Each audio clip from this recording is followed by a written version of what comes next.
Success to all में आपका स्वागत है। जैसा कि हम लोग जीके और जीएस की क्लास पढ़ रहे हैं और जीके जीएस की क्लास में हम पॉलिटी चला रहे हैं जीके में। अभी आज हम प्रस्तावना को पढ़ेंगे। जैसा कि प्रस्तावना जो है, जैसा यहाँ लिखा हुआ है कि भारत की जो प्रस्तावना है वो संविधान की कुंजी है। अलग अलग लोगों के द्वारा अलग अलग चीज़ें कहे गए हैं। जैसे प्रस्तावना को संविधान की कुंजी किसने कहा है, तो अर्नेस्ट वार्कर ने प्रस्तावना को संविधान की कुंजी कहा है। इस बात को आप ध्यान रखेंगे। साथ में प्रस्तावना को आत्मा भी कहा गया है। मतलब संविधान की आत्मा कौन कहा है, तो ये ठाकुरदास भार्गव कहा है। वही के.एम. मुंशी के द्वारा भी प्रस्तावना का उपनाम दिया गया है। मतलब संविधान का जन्म कुंडली कहा गया है। तो इस तरह से अलग अलग दो लोगों के द्वारा प्रस्तावना के बारे में कहा गया है।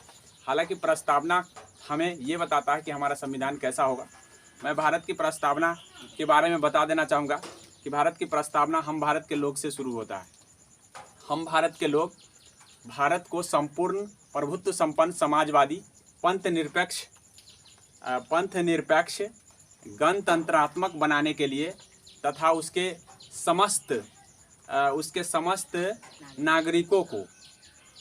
नागरिकों को क्या क्या दिलाएंगे, तो समस्त नागरिकों को सबसे पहले न्याय दिलाएंगे। न्याय क्या कौन कौन होगा, तो न्याय होगा सामाजिक, आर्थिक और राजनीतिक।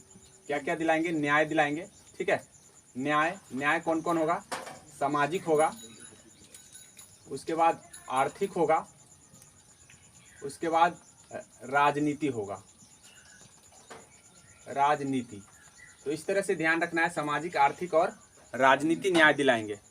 हम भारत के लोग भारत को क्या बना रहे हैं, तो भारत को बना रहे हैं क्या क्या रहे हैं, तो भारत को बना रहे हैं संपूर्ण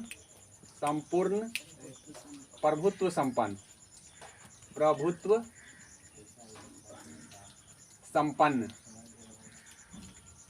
ठीक है, प्रभुत्व संपन्न बना रहे हैं। भारत को संपूर्ण प्रभुत्व संपन्न, साथ में गणतंत्रात्मक बना रहे हैं। क्या बना रहे हैं, गणतंत्रात्मक। ठीक है, तो ये सारे सवाल में पूछे जाते हैं कि भारत की प्रस्तावना भारत को क्या बना रहा है। तो भारत की प्रस्तावना भारत को प्रभुत्व संपन्न गणतंत्रात्मक बना रहा है। क्या बना रहा है, और समाजवादी भी बना रहा है। प्रभुत्व संपन्न समाजवादी। ठीक है, समाजवादी गणतंत्रात्मक। समाजवादी शब्द बाद में जोड़ा गया है। ठीक है, इसकी चर्चा भी करेंगे कि समाजवादी शब्द कब जुड़ गया। पहले समाजवादी शब्द भारत के प्रस्तावना में नहीं थी।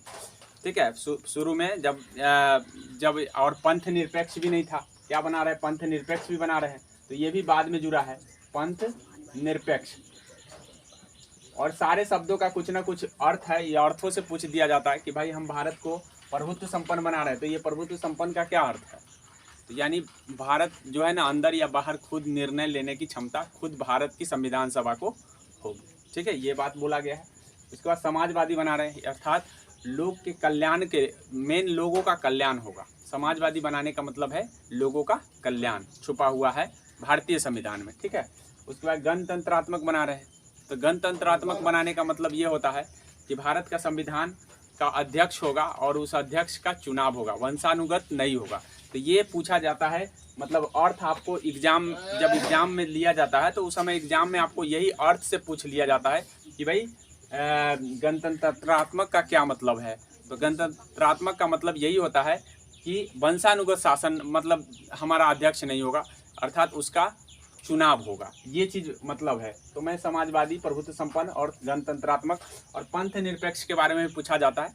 तो पंथ निरपेक्ष का मतलब ये होता है कि हमारा राज्य का कोई अपना धर्म नहीं होगा। तो ये पंथ निरपेक्ष का अर्थ होता है। तो ये सारे से सवाल पूछे गए हैं हर एग्जाम में। ठीक है, उसके बाद है कि भारत की संविधान हमें कितने प्रकार की न्याय दे रही है। तो भारत की संविधान हमें 3 प्रकार की न्याय देती है। ठीक है, ये सामाजिक, आर्थिक और राजनीतिक। धार्मिक न्याय नहीं है। एग्जाम में पूछा जाता है कि कौन न्याय नहीं मिलता है, तो धार्मिक न्याय वहाँ ऑप्शन में रहता है। तो ये ध्यान रखना है कि धार्मिक न्याय हमारे संविधान नहीं देती है। ठीक है, तो 3 प्रकार का न्याय और 5 प्रकार की स्वतंत्रता। कौन कौन, विचार स्वतंत्रता कौन कौन देते हैं, तो ये हो गया आपका न्याय। अब हो स्वतंत्रता 5 प्रकार का मिला हुआ है। विचार, पहला है विचार, दूसरा है अभिव्यक्ति, तीसरा है विश्वास। ठीक है, चौथा है उपासना, और पांचवा है धर्म। ठीक है, अर्थात धर्म जो है आपके स्वतंत्रता में आते हैं। तो 5 प्रकार की स्वतंत्रता हमारे प्रस्तावना में वर्णन है। तो पूछा जाता है कि संविधान की प्रस्तावना में कितने प्रकार की स्वतंत्रता का वर्णन है? तो 5 प्रकार का। कौन कौन है? विचार है, अभिव्यक्ति है, विश्वास है, उपासना है और धर्म है। तो इस बात को भी आप ध्यान में कर लीजिए कि प्रस्तावना में कितने प्रकार की स्वतंत्रता दिए गए हैं, कितने प्रकार का न्याय दिया गया है। तो 3 प्रकार का न्याय है और 5 प्रकार की स्वतंत्रता है और 2 प्रकार की समानता है। 2 प्रकार की समानता है। तो समता कितने प्रकार का है? एक अवसर की समता है, ठीक है, अवसर की समता, और एक प्रतिष्ठा की, प्रतिष्ठा, ठीक है, एक प्रतिष्ठा की समता है, अवसर और प्रतिष्ठा। 2 प्रकार की जो है ना समता की चर्चा है। तो ये भी पूछा गया है कि भारत की प्रस्तावना में कितने प्रकार के आपको समता दिए गए हैं? तो 2 प्रकार के। मतलब कहने का मतलब है अवसर की समता से क्या मतलब है, ये भी पूछा दिया जाता है। तो अवसर का समता का मतलब जहां आप नौकरी करने जाएंगे तो आपको समान अवसर मिलेगा। उसके बाद है कि जहां अगर कोई आप पर दोष ठहरा रहा है तो आपको निर्दोष साबित करने के लिए समान अवसर दिए जाएंगे। ये अवसर की समता हो गई। ठीक है, जहाँ स्कूल में आप एडमिशन कराने जा रहे हैं तो आपको समान अवसर मिलेंगे एडमिशन। ऐसा नहीं कि हाँ अगर उच्च शिक्षा लेना है तो आपको नहीं मिलेगा और बड़े आदमी को मिलेगा। तो ऐसी इसीलिए इसको कहते हैं अवसर की समता। उसके बाद प्रतिष्ठा। प्रतिष्ठा का मतलब है जितनी प्रतिष्ठा आपको होगा उतना ही प्रतिष्ठा बड़े आदमी को होगा। किसी भी इंस्टीट्यूशन, किसी भी संस्थान, किसी जगह आप जाएंगे तो उतना ही प्रतिष्ठा आपका मतलब है। इस तरह से ध्यान रखना है कि हमारे संविधान बना क्या रहा है। तो हमारा संविधान प्रस्तावना ये कह रहा है कि प्रभुत्व संपन्न होगा, समाजवादी होगा, गणतंत्रात्मक होगा, पंथ निरपेक्ष होगा। ये 2 शब्द बाद में जुड़े हैं, इस बात को ध्यान रखना है। पहले हमारा जब संविधान बना था तो उस समय समाजवादी और पंथ निरपेक्ष नहीं है, लेकिन हमारे संविधान में जो है ना संशोधन हुआ है और उस संशोधन के जरिए जिसकी चर्चा हम आगे करेंगे। अभी थोड़ा सा पहले हम पूरे प्रस्तावना को बता देते हैं। सामाजिक, आर्थिक, राजनीतिक न्याय है, स्वतंत्रता, विचार, अभिव्यक्ति, विश्वास और उपासना और धर्म का स्वतंत्रता है। वही आप देख लीजिए अवसर और प्रतिष्ठा की समानता है।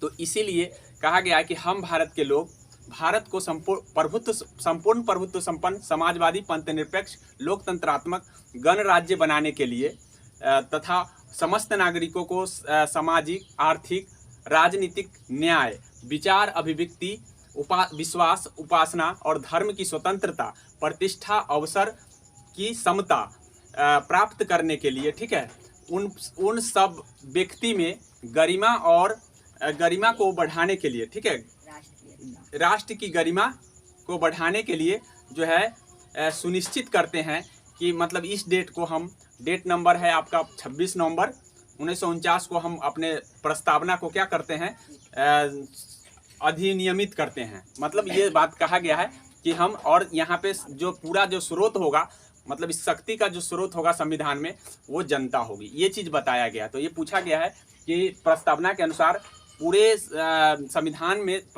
संविधान में शक्ति सबसे बड़ा किसका है, या मेन शक्ति किसे दिया गया है? तो जनता को दिया गया। किसको दिया गया है? जनता को। इस बात को आप ध्यान में रखेंगे, सबसे ऊपर जनता है और जनता से ऊपर संविधान है। इस बात को भी ध्यान रखना है, ठीक है। तो ये पूरे मैंने प्रस्तावना से बता दिया है। और प्रस्तावना से कुछ बिंदुएं पूछे जाते हैं एग्जाम में। आपको क्या क्या पूछा जाता है मैं अभी आपको बताऊंगा।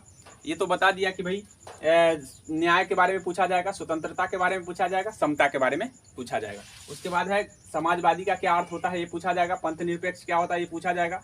प्रभुत्व संपन्न का, गणतंत्रात्मक का क्या अर्थ होता है और प्रभुत्व संपन्न का क्या अर्थ होता है, मैंने ऑलरेडी आपको बता दिया है। ये सारी चीज़ है। अब उसके बाद है कि ये प्रस्तावना को कुछ लोगों के द्वारा बोला गया कि ये संविधान का अंग नहीं है, ठीक है, संविधान का अंग नहीं है। जैसे मैं फॉर एग्जाम्पल मैं आपको बता दूं, बेरूबारीवाद 1960 में आता है। मतलब ये एक प्रकार का याचिका है जो न्यायालय में जाता है। तो उनका कहना है कि देखिए आप प्रस्तावना को छेड़छाड़ नहीं कर सकते हैं, अर्थात प्रस्तावना संविधान का अंग नहीं है, इसीलिए प्रस्तावना में संविधान में संशोधन नहीं की जा सकती है। ये चीज़ बोला दिया गया। तो उस समय मान लिया गया कि हाँ चलो ठीक है, न्यायालय मान लिया गया कि हाँ इस सब प्रस्तावना में जो है ना संशोधन नहीं की जा सकती है, ठीक है। फिर बाद में आता है केशवानंद भारतीवाद, केशवानंद, ठीक है। पहले ये है बेरूबारीवाद। ये याद रखिएगा कि पूछा जाता है कि कौन सा वाद जो है ये बताया है कि इस प्रस्तावना संविधान का अंग नहीं है। तो बेरी वारू, ठीक है, वाद, इस बात को ध्यान रखना है। कब आया था? 1960 में। क्या बताया था? कि सब प्रस्तावना संविधान का अंग नहीं है। लेकिन केशवानंद भारतीवाद जब आता है, ठीक है, जब केशवानंद भारतीवाद आता है तो याद रखिएगा, इसने बताया कि इस प्रस्तावना संविधान का अंग है, ठीक है, प्रस्तावना संविधान का अंग है और इसमें संशोधन किया जा सकता है, ठीक है। इससे पहले गोलकनाथ बनाम अब भी आया था, उन्होंने भी बताया था कि प्रस्तावना संविधान का अंग नहीं है, इसलिए प्रस्तावना में कोई छेड़छाड़ नहीं होनी चाहिए। लेकिन केशवानंद भारतीवाद 1973 में आता है और ये कहता है कि नहीं, प्रस्तावना संविधान का अंग है और इसमें संशोधन की जा सकती है। और इसी के आधार पर संविधान में संशोधन 1976 में संविधान में 42वां संविधान संशोधन हुआ है। 1976 में जो 42वां संविधान संशोधन हुआ है, तो उस समय संशोधन हुआ तो क्या क्या जोड़ दिया गया? एक समाजवादी, एक पंथ निरपेक्ष को जोड़ दिया गया, ठीक है। और यहाँ पे थोड़ा सा मैं आपको बता दूं, सुनिश्चित करने के लिए बंधुता को बढ़ाने के लिए, तो ये बंधुता शब्द भी पूछ लिया जाता है कि भाई प्रस्तावना में बंधुता शब्द को हम कहाँ से अपनाए हैं? बंधुता, ठीक है, तो ये बंधुता शब्द को कहाँ से अपनाए हैं? तो बंधुता शब्द को हम फ्रांस से अपनाए, फ्रांस के क्रांति से। किस क्रांति से? क्योंकि वहां पे स्वतंत्रता का, बंधुता का नारा दिया गया था, ठीक है, या भाईचारा का नारा दिया था। तो उस समय याद रखिएगा कि हम फ्रांस की क्रांति से हमने इसको अपनाया है। तो इस बात को ध्यान रखना है कि फ्रांस की क्रांति से हमने क्या अपनाया है? बंधुता को। बेरूवारीवाद क्या कह रहा है कि भाई इस प्रस्तावना संविधान का अंग नहीं है, इसीलिए इसमें संशोधन नहीं की जा सकती। वही केशवानंद भारतीवाद क्या बता रहा है? ये बता रहा है कि भाई प्रस्तावना जो है संविधान का अंग है और इसमें संशोधन की जा सकती है, इसीलिए 1976 में संविधान में संशोधन हुआ, प्रस्तावना में संशोधन हुआ और दो शब्द जोड़ दिए गए, एक समाजवादी और एक पंथ निरपेक्ष, ठीक है। तो इस बात को आपको ध्यान में रखना है। तो इतनी बातें मैं जितना बताया हूँ प्रस्तावना से, इससे ज़्यादा कुछ पूछे नहीं जाते हैं। हम आगे अब हम बताएंगे संविधान में भाग, अनुसूची और अनुसूची और क्या कहते हैं, उसके बाद है अनुच्छेद। इन चीज़ों का वर्णन हम अभी करेंगे। तो जैसा कि हम देख रहे हैं कि भारतीय प्रस्तावना को आपने देखा और समझा, मेरे ख्याल से आपको समझ में आ गया होगा कि भारतीय प्रस्तावना में क्या क्या बातें कही गई है और क्या क्या एग्जाम में पूछे जाते हैं। अब हम आपको बताएंगे संविधान जो है हमारा कहीं ना कहीं से उधार लिया गया, ठीक है, और उधार लिया गया तो कहाँ से हमने संविधान को उधार लिए हैं, अर्थात कहीं दूसरे जगह से हमने ग्रहण किया है, तो हम इसका मतलब कहते हैं कि हम संविधान को कहीं से न कहीं से उधार लिए हैं। अब उधार लिए हैं तो संविधान का जो है, आप ध्यान रखना है कि संविधान का उधार हम कहाँ से लिए हैं और कहाँ से हमने संविधान सभा को, मतलब संविधान सभा ने संविधान को बनाने में कहीं से अपनी बातें को कलेक्ट किया है, उस बातों को आपको जानना है और उससे एग्जाम में पूछा जाता है। सबसे पहले मैं आपको बता दूं कि ये भारतीय शासन अधिनियम से सबसे ज़्यादा प्रभावित है। हमारा संविधान अगर प्रभावित है तो ठीक है, भारत शासन अधिनियम 1935, भारत शासन अधिनियम, ठीक है, 1935 इससे प्रभावित है। अब इससे प्रभावित है होने का मतलब है कि इससे क्या क्या लिया गया है। तो संविधान जो है, संवैधानिक जो व्यवस्था है वो न्यायपालिका की शक्ति, अर्थात न्यायपालिका की जो शक्ति है वो इसी से लिया गया है। न्यायपालिका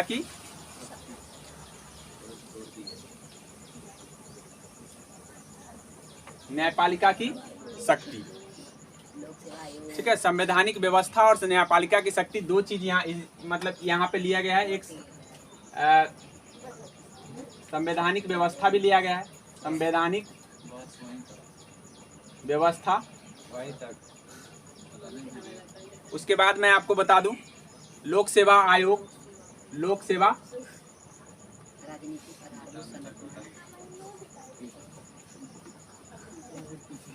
आयोग लिया गया है।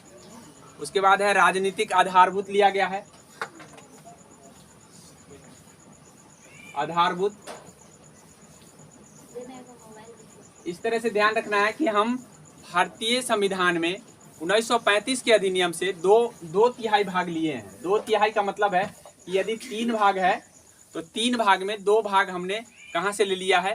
तो हमने भारत शासन अधिनियम 1935 से ले लिया। तो एग्जाम में पूछा गया कि न्यायपालिका को स्वतंत्र जो प्रावधान है स्वतंत्र होने का, ये कहाँ से हमने लिया? तो भारत शासन अधिनियम 1935। संवैधानिक व्यवस्था हमने कहाँ से लिया है? वहीं से लिया है। लोक सेवा आयोग कहाँ से लिया है? तो वहीं से लिया है। ठीक है। 1935 भारत शासन अधिनियम 1935। उसके बाद है राजनीतिक आधारभूत संरचना कहाँ से लिया है, तो यहीं से लिया है। हमने कितना टोटल लिया है, तो 2/3 भाग को लिया। इस बात को आपको ध्यान रखना है। उसके बाद है आपको ध्यान रखना है अमेरिका का, किसका, अमेरिका। एक तो इसका ध्यान रखना है, एक अमेरिका का ध्यान रखना है, ठीक है, एक ब्रिटेन का ध्यान रखना है, ब्रिटेन। अब ये बात ध्यान कर लीजिए कि अमेरिका और ब्रिटेन को अगर आपको याद हो जाता है और 1935 वाला अधिनियम वाला याद हो जाता है, तो आगे सब 1-2 प्रावधान है जो कि आपको याद हो जाएंगे। इसीलिए मेन चीज आपका यही है कि आप अमेरिका के संविधान से क्या क्या ले रहे हो। अमेरिका के संविधान से फंडामेंटल राइट, जिसको हम मौलिक अधिकार कहते हैं, फंडामेंटल राइट लिए हैं, ठीक है। क्या लिए, फंडामेंटल राइट, जिसको हम मौलिक अधिकार। तो संविधान का ये जो है ना, संविधान ये भाग 3 में है और भाग 3 को मैग्ना कार्टा कहा गया है, याद रखिएगा, ठीक है। इस बात को ध्यान रखना है। ये सब फंडामेंटल राइट्स लिए हैं। उसके बाद है न्यायिक पुनर्विलोकन लिए हैं, न्यायिक पुनर्विलोकन, ठीक है। अब ये न्यायिक पुनर्विलोकन क्या होता है, ये किसका न्यायिक पुनर्विलोकन है, तो ये सुप्रीम कोर्ट का न्यायिक पुनर्विलोकन है। मतलब कहने का मतलब है सुप्रीम कोर्ट अपने फैसले को फिर से मतलब जज कर सकता है। एक बार अगर किसी को सजा हो गया है तो अगर याचिका दायर किया जाए तो अपने फैसले को फिर से एक बार कोशिश कर सकता है कि कहीं इसमें त्रुटि तो नहीं हो गई, ठीक है। एक बार मतलब इसी को कहते हैं न्यायिक। तो ये चीज हमने कहाँ से उधार लिया, ये चीज हमने अमेरिका से लिया। संविधान की सर्वोच्चता, मतलब संविधान सर्वोच्च होगा, सबसे ऊपर कौन होगा, संविधान। तो संविधान सर्वोच्च होगा, इस बात को ध्यान रखिएगा। संविधान की सर्वोच्चता, तो संविधान की सर्वोच्चता हमने कहां से सीखा, अमेरिका से सीखा, ठीक है। इस बात को ध्यान रखना है। राष्ट्रपति पर महाभियोग लगाए जाते हैं, राष्ट्रपति पर महाभियोग, तो राष्ट्रपति पर भी महाभियोग यहीं से सीखा हमने। राष्ट्रपति पर महाभियोग, इस बात को ध्यान रखना है कि राष्ट्रपति पर महाभियोग हमने कहां से सीखा है, ठीक है। उपराष्ट्रपति का पद, हमारे यहाँ उपराष्ट्रपति होगा, तो ये बात हमने कहां से सीखा, तो ये भी अमेरिका से सीखा, उपराष्ट्रपति, ठीक है। उपराष्ट्रपति का पद जो है अमेरिका के संविधान से हमने लिया है। उसके बाद है उपराष्ट्रपति के बाद और भी हम राष्ट्रपति के कार्यपालिका की शक्ति, मतलब राष्ट्रपति को कार्यपालिका की शक्ति होगी, ऐसा हमने कहां से सीख लिया, तो राष्ट्रपति को कार्यपालिका की शक्ति होगी और राष्ट्रपति को सेना के सर्वोच्च अधिकारी होंगे, राष्ट्रपति सेना के सर्वोच्च। तो लगभग राष्ट्रपति के बारे में अगर पूछा जाए तो हमको लगता है कि आप अमेरिका लगा के निकल जाइए, ठीक है। लगभग चीजें राष्ट्रपति के बारे में अगर आपको पूछा जा रहा है तो आप ध्यान में कर लीजिए कि अमेरिका आपका आंसर हो जाएगा। तो ये एग्जाम में पूछा गया है कि हमने फंडामेंटल राइट कहाँ से लिया, तो हमने फंडामेंटल राइट मौलिक अधिकार हमने अमेरिका से सीखा। हमने न्यायिक पुनर्विलोकन का प्रक्रिया कहाँ से सीखा, तो हमने अमेरिका से सीखा।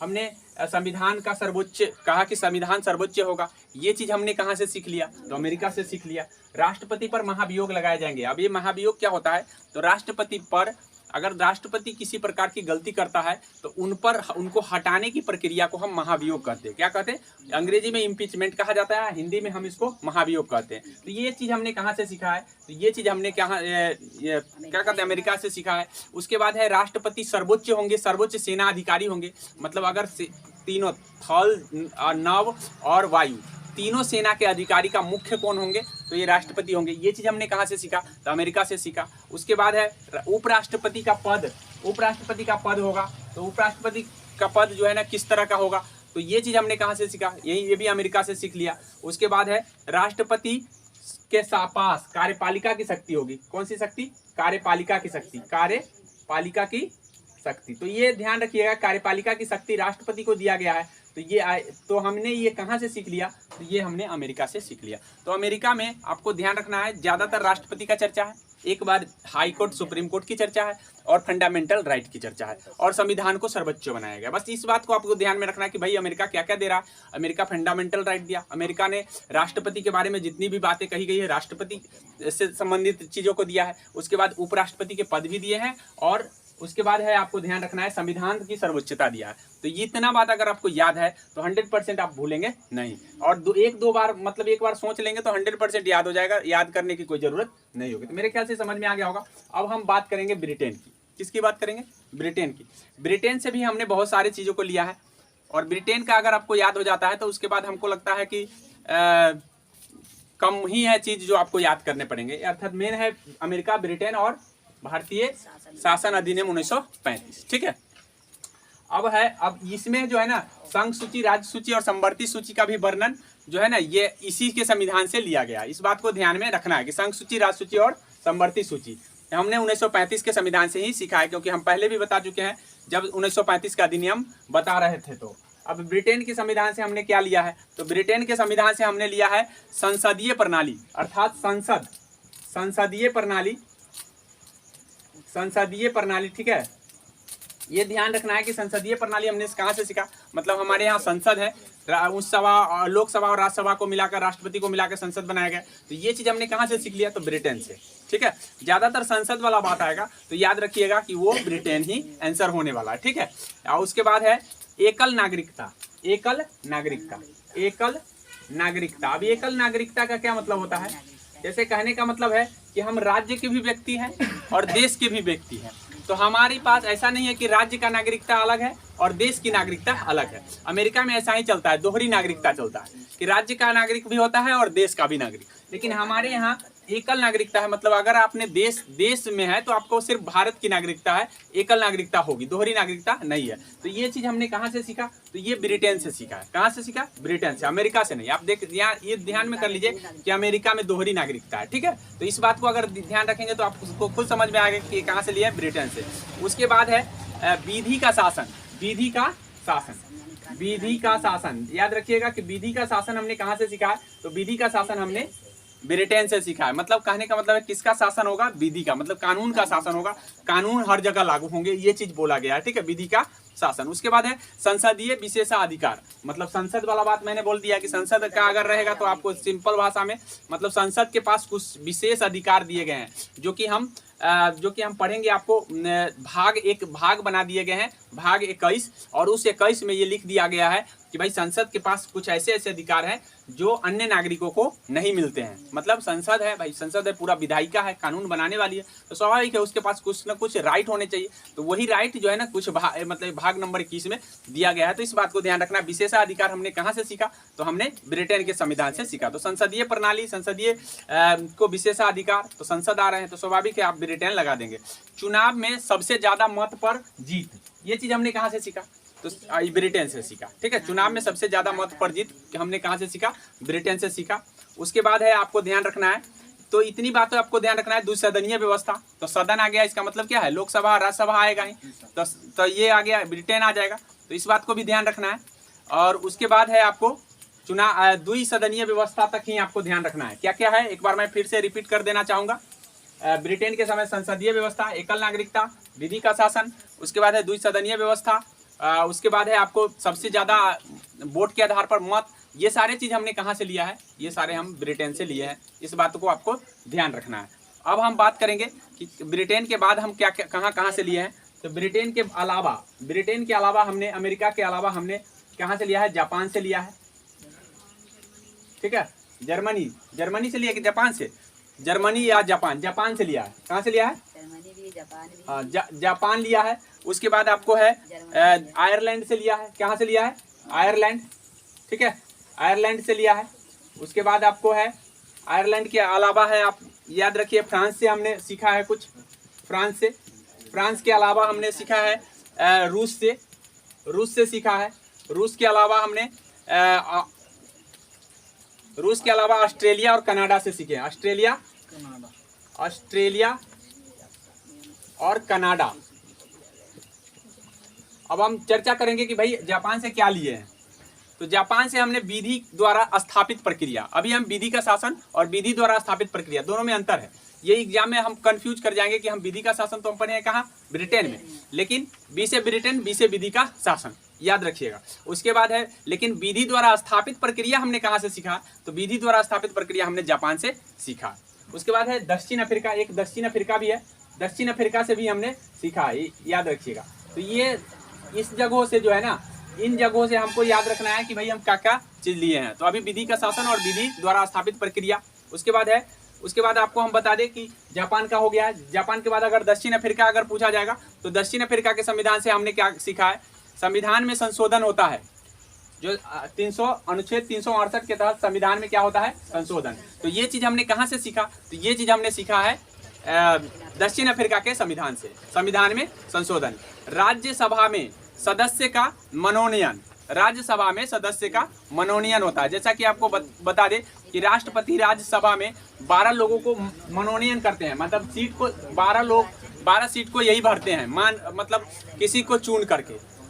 तो ये चुनाव जो है कहाँ से हमने सीख लिया मानने वाला कि हाँ राष्ट्रपति ही चुन कर लाएंगे, तो ये हमने दक्षिण अफ्रीका के संविधान से सीखा। तो दो मनोनयन अच्छा, राज्यसभा में सीटों का मनोनयन आयरलैंड से होगा, एक मिनट सॉरी, मनोनयन आयरलैंड से होगा। वही अगर सीट में मतलब चुनाव कैसे होगा, तो चुनाव प्रक्रिया हमने यहाँ से सीखा है, ठीक है। राज्यसभा में चुनाव की प्रक्रिया जो है ना, हमने दक्षिण अफ्रीका के संविधान से सीखा है। और मनोनयन कहाँ से सीखा है, आयरलैंड, ठीक है। मनोनयन कहाँ से सीखा है, आयरलैंड से। 2 चीज सीखे, याद रखिएगा।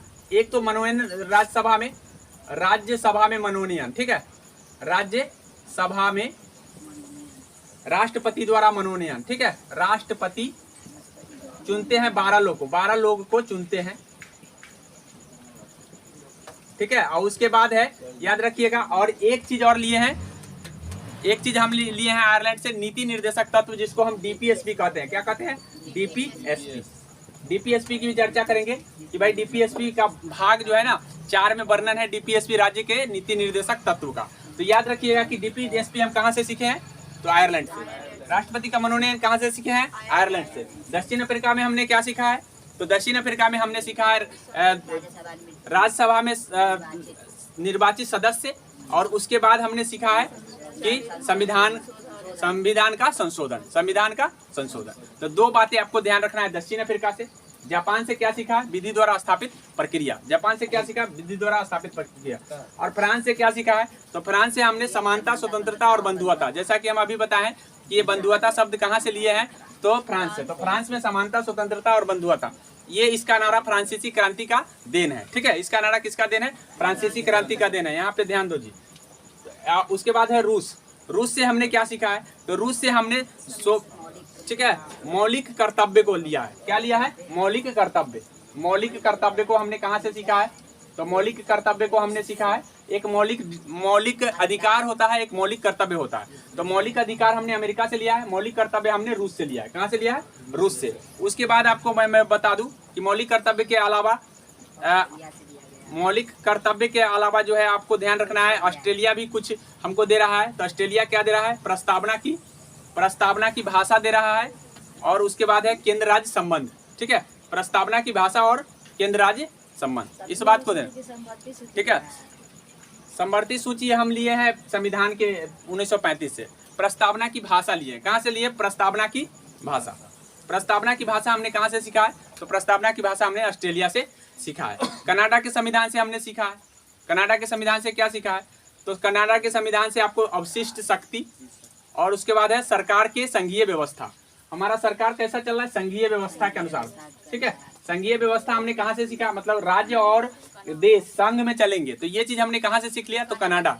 और उसके बाद हमने सीखा है अवशिष्ट शक्ति। अब ये अवशिष्ट शक्ति क्या होता है, जैसे कहने का मतलब है कि संविधान में जो चीज नहीं लिखा गया, जिस विषय के बारे में नहीं लिखा गया, तो उस विषय की चर्चा कौन करेगा, या उस विषय पर किसका पावर होगा कानून बनाने का, तो ये पावर होगा देश को। ये चीज हमने कहाँ से सीख लिया, तो ये चीज हमने सीख लिया कनाडा से। तो मेरे ख्याल से समझ में आ गया होगा। मैं एक बार रिवाइज कर दे रहा हूँ। कनाडा से मैंने क्या लिया, तो कनाडा से मैंने लिया कि अवशिष्ट शक्ति और संघीय व्यवस्था। ऑस्ट्रेलिया से लिया प्रस्तावना की भाषा, केंद्र और राज्य के बीच रिलेशन, ये चीज हमने ऑस्ट्रेलिया से सीखा। उसके बाद रूस से सीखा हमने मौलिक कर्तव्य। फ्रांस से सीखा हमने समानता, स्वतंत्रता, बंधुता की नारा। उसके बाद आयरलैंड से सीखा हमने डीपीएसपी और राष्ट्रपति द्वारा जो है निर्वाचन मंडल, राष्ट्रपति का निर्वाचन मंडल है। क्या है? राष्ट्रपति का, राज्यसभा का निर्वाचन मंडल नहीं है, बल्कि राष्ट्रपति का निर्वाचन मंडल है। किसका है? राष्ट्रपति का निर्वाचन मंडल। उसके बाद है दक्षिण अफ्रीका। दक्षिण अफ्रीका में हमने संशोधन सीखा है और राज्यसभा में सदस्यों का निर्वाचन सीखा है। सदस्य का निर्वाचन 2 बार हमने बताया राज्यसभा में। एक बार मनोनयन होता है जो राष्ट्रपति करते हैं, एक बार होता है जो निर्वाचन होता है, जो सारे सीट, जैसे कहने का मतलब है कि विधायकों से जाते हैं राज्यसभा में, तो विधायकों से राज्यसभा में भेजने की प्रक्रिया हमने कहाँ से लिया? तो दक्षिण अफ्रीका के। लेकिन राष्ट्रपति द्वारा चुनने की प्रक्रिया हमने कहाँ से लिया? तो वो हमने लिया है आयरलैंड से। तो इस तरह से ध्यान रखना है, जापान से विधि द्वारा स्थापित प्रक्रिया। तो मेरे ख्याल से सारी चीज आपको 1-2 बार देखिएगा तो याद हो जाएगा।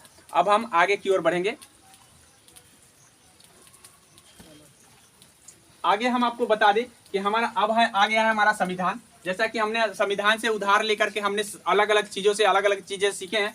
हम संविधान की बात करेंगे तो संविधान हमारा जो है कि हमारे संविधान में 22 भाग हैं, ठीक है, और उसके बाद है 8 अनुसूची मूल रूप से बनाए गए थे और 395 अनुच्छेद। इस बात को आपको ध्यान में रखना है। हमारे संविधान में भाग की संख्या 22 जिस समय बनी थी उस समय, अभी भी 22 ही है, लेकिन हमने यहाँ 25 लिख दिया सर, यहाँ हमने 12 लिख दिया, यहाँ 400 प्लस लिख दिया। ऐसा क्यों कर दिया? तो ये ध्यान रखना है कि अगर हम संविधान को देखें तो भाग में क ख करके बनाया गया है। अब क ख करके बनाने का मतलब है सबको अगर जोड़ेंगे तो 25 पुर जाता है। क्या पुर जाता है? 25, ठीक है। उसी तरीके से हम आपको बता दें कि हमारा जब संविधान बना तो उस समय मूल रूप से 8 अनुसूची थी। कितनी? 8। लेकिन आज जो है ना 12 हो गई है। ये ध्यान रखना है कि हमारे संविधान जैसा कि जीवित दस्तावेज के रूप में जाना जाता है, और जीवित दस्तावेज का मतलब यह है कि संविधान बदल रहा है समय के अनुरूप, तो समय के अनुरूप जो बदलता है उसी को हम जीवित कहते हैं, ठीक है। तो यानी जीवित दस्तावेज के रूप में जाना जाता है। तो इस बात को ध्यान रखना है कि आज हमारे संविधान में 12 अनुसूची है। उसके बाद है 395 अनुच्छेद उस समय बने थे, लेकिन जैसे क ख ग करके जोड़ दिया गया है, तो ऐसी परिस्थिति में अगर काउंट करते हैं तो 400 प्लस हो जाता है, मतलब 400 से ऊपर हो जाता है। तो इस बात को आपको ध्यान रखना है। ये ज़्यादातर एग्जाम में पूछे जाएंगे। अगर ऑप्शन में 25 रहेगा तो आपको 25 लगाना है, 22 नहीं रहेगा तो, ठीक है। यहाँ पे तो आपको 12 ही लगाना है। मूल संविधान कहेगा तो 8 लगाना है। अगर सीधे कहेगा संविधान में कितनी अनुसूची है तो 12 लगाना है। यहाँ पे आपको 95 ही रहेंगे, कभी ज़्यादा पूछे नहीं जाते हैं। इस बात को ध्यान में अभी कर लीजिए। उसके बाद अब हम बढ़ेंगे आपको भाग की ओर, कि भाई भाग जो है ना, संविधान के भाग जो है ना, ये 22 भागों का हम चर्चा करेंगे कि 22 भाग में कौन कौन भाग में क्या है। भाग नंबर 1, ठीक है। 1 भाग में आपको है संघ और राज्य क्षेत्र का वर्णन है। किसका? संघ का। संघ माने देश, और राज्य क्षेत्र, और राज्य क्षेत्र, ठीक है, राज्य क्षेत्र। ये ध्यान में कर लीजिए। यानी कहने का मतलब है कि संविधान के भाग 1 हमको क्या बताता है? संघ के बारे में, संघ के और राज्य के क्षेत्र के बारे में, मतलब किसका क्षेत्र कहाँ से कहाँ तक है इसके बारे में बताया गया। तो अगर कोई राज्य के क्षेत्र में परिवर्तन होगा तो जरूर है कि भाग 1 में परिवर्तन किया जाए। इस बात को ध्यान दें। आपको एग्जाम में डायरेक्टली पूछ लिया जाता है कि भाग 1 में परिवर्तन क्यों किया जाएगा? जब राज्य में कोई परिवर्तन लाना होगा तब, ठीक है, या संघ में कोई परिवर्तन, जैसे केंद्र शासित प्रदेश है ना, तो उसमें अगर कोई परिवर्तन लाना होगा, उसके क्षेत्र को कुछ कम बेस करना होगा या बढ़ाना होगा, तो उस समय किस में परिवर्तन हुआ होगा? भाग 1 में, ठीक है। और भाग 1 जो है ना वर्णन करता है अनुच्छेद 1 से लेकर 4 तक, अनुच्छेद 1 से लेकर के 4 तक। इस बात को ध्यान रखना है कि अनुच्छेद 1 से लेकर 4 तक किसका वर्णन है? का मतलब है कि भाग 1 का चर्चा हम कर रहे हैं। भाग 1 में आपको संघ और राज्य के क्षेत्र में वर्णन है। संघ राज्य क्षेत्र का मतलब है अगर संघ में बदलाव लाना होगा तो भाग 1 में परिवर्तन होगा, क्षेत्र राज्य क्षेत्र में बदलाव लाना होगा तो 1। लेकिन अनुच्छेद 1 से 4 तक है, तो इसका मतलब है कि अनुच्छेद पूछा जाएगा कि अनुच्छेद 1 से 4 के बीच में अगर 3 का हम बदलाव कर रहे हैं तो इसका मतलब क्या कर रहे हैं? संघ राज्य के क्षेत्र में हम बदलाव कर रहे हैं, ठीक है। अर्थात नया कोई राज्य बनता है तो भी आपको अनुच्छेद 3-4 को देखने को मिल जाएगा, या उसी राज्य में कोई परिवर्तन आता है तो वहां पर भी 3-4। अब हम भाग 2 की बात करेंगे। भाग 2 में है नागरिकता। भाग 2 में है नागरिकता, ठीक है। अब नागरिकता का मतलब है कि नागरिकता क्या होता है कि नागरिकता में आपको ध्यान रखना है कि आप कैसे भारतीय नागरिक बन जाएंगे या कैसे आपकी भारतीय नागरिकता चल जाएगी, इस बातों का वर्णन है। तो ये कौन से अनुच्छेद में मिलेंगे? तो अनुच्छेद 5 से लेकर 11। डेटा एक बार किसी को याद नहीं होता है, धीरे धीरे याद हो जाता है, ठीक है। जैसे जैसे हम रिलेट करते हैं अपने जीवन से वैसे वैसे याद होता है। इसीलिए ध्यान रखिए कि सुनना जरूर कोशिश कीजिए कि भाई सुनिएगा तब अपने आप याद हो जाएगा। यानी कहने का मतलब ये है कि 1 से 4 अनुच्छेद हमने बताया, अब हमने 5 से 11 बताया। तो सीरीज बाय अगर आप याद कर लेते हैं तो जैसे ही आपको नागरिकता के बारे में कोई ऑप्शन आता है तो आप सोचिएगा कि हाँ 5 से 11 में तो है ही, तो उसी में से कोई ऑप्शन हो जाएगा। आगे समझ में? तो इस तरह से ध्यान रखना है, नागरिकता कोई कैसे ले सकता है, कैसे उसकी नागरिकता जा सकती है, इसका वर्णन है भाग 2। ठीक है, कैसे पाकिस्तान से लोग आएगा तो नागरिकता लेगा, कैसे यहाँ से पाकिस्तान कोई चला जाएगा तो उसकी नागरिकता चली जाएगी, इस तरह की बातें वर्णन है। तीसरा भाग, भाग 3 में जैसे कि हम कई बार बता चुके हैं, मौलिक अधिकार, जिसको फंडामेंटल राइट कहते हैं। क्या कहते हैं? और ये हमने अमेरिका के संविधान से सीखा है। ठीक है, अमेरिका के संविधान से हमने सीखा है, हमने कई बार बता दिए, इसलिए आपको याद ही हो गया होगा कि फंडामेंटल राइट हमने अमेरिका से लिया है। अब फंडामेंटल राइट में आपको ध्यान रखना है कि भाग 3 जो है ना, कहाँ से कहाँ तक वर्णन है अनुच्छेद में। तो भाग 3 जो है आपको ध्यान रखना है, अनुच्छेद 12 से लेकर के अनुच्छेद 35 तक वर्णन है। कितना? अनुच्छेद 35 तक। अर्थात फंडामेंटल राइट की चर्चा कहाँ से कहाँ तक आपको मिलेगा, तो 12 से लेकर के 35 तक। अगर 12 से 35 आप पढ़ लेते हैं तो इसका मतलब आपने फंडामेंटल राइट को पढ़ लिया। ठीक है, अनुच्छेद अब 4 नंबर है। 4 नंबर में क्या है? 4 नंबर में आपको ध्यान रखना है कि 4 नंबर में आपको नीति निर्देशक तत्व है, जिसको हम डीपीएसपी कहते हैं, नीति निर्देशक तत्व। ठीक है, निर्देशक तत्व। अब ये नीति निर्देशक तत्व जो है कहां से कहां तक वर्णन है, तो 36 से लेकर के 51 तक, 36 से लेकर 51 तक। ठीक है, 36 से लेकर 51 तक अगर आप पढ़ेंगे तो नीति निर्देशक तत्व को पढ़ेंगे। उसके बाद मैं आपको बता दूं भाग 5। ठीक है, भाग 5 में क्या है, तो भाग 5 से पहले मैं आपको बता दूं 4 का क बना दिया गया है। ठीक है, 4 का क। जैसे हमारा संविधान आगे बढ़ा तो 1976 में संशोधन हुआ, और संशोधन होने के बाद 42वां संविधान संशोधन के जरिए जो है ना हमारे संविधान में मौलिक कर्तव्य को जोड़ दिया, जो कि हम अभी बोले हैं मौलिक अधिकार और मौलिक कर्तव्य। ठीक है, मौलिक कर्तव्य, ये मौलिक कर्तव्य जो है रूस के संविधान से हमने लिए हैं, हम बता चुके हैं। और ये मौलिक कर्तव्य जो है आपको 4 के क में है। ठीक है, पहले से नहीं था। पूछा जाता है कि मूल संविधान में कितने मौलिक कर्तव्य थे, तो 0, शून्य। क्यों? क्योंकि उस समय था ही नहीं। अब जो है ना 4 के क तो बाद में बना है, इसलिए बाद में बना है, इसलिए आपको ध्यान रखना है कि 4 का क में मौलिक कर्तव्य है। और इसमें जो है ना अनुच्छेद कौन सा है, तो ये आपको ध्यान रखना है, मौलिक कर्तव्य। ठीक है, मौलिक कर्तव्य जो है ना आपको ध्यान रखना है 51 क में है। क्या है? सिर्फ 51 क में। हमारे संविधान में जब पहली बार मौलिक कर्तव्य को शामिल किया गया तो 10 गो था। कितने थे? 10। लेकिन आज जो है ना हमारे संविधान में 11 है। तो बाद में फिर संशोधन करके, ठीक है, संशोधन करके, याद रखिएगा कि फिर से संशोधन करके फिर से 1 को बढ़ा दिया गया, इस तरह से 11 हो गया। तो मौलिक कर्तव्य की संख्या कितनी है? 11। इस बात को ध्यान में रखना है। उसके बाद है 5, भाग 5। भाग 5 में किसका वर्णन है, तो खाली संघ का वर्णन है भाग 5 में, संघ। तो एक बार याद कर लेते हैं, रिपीट कर लेते हैं। संघ राज्य क्षेत्र, ठीक है, नागरिकता, उसके बाद है फंडामेंटल राइट, उसके बाद है आपको नीति निर्देशक तत्व, उसके बाद क्या है मौलिक अधिकार, और उसके बाद है संघ।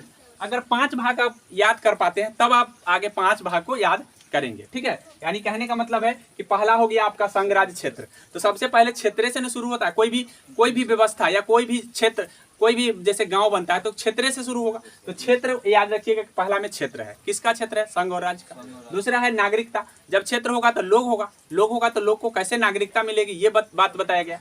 उसके बाद है जब उन नागरिकता हम दे देंगे तो उनको पास कुछ राइट दे देंगे कि भाई नागरिकता है, आपको नागरिक बनाया है। तो नागरिक बनाने का क्या मतलब है?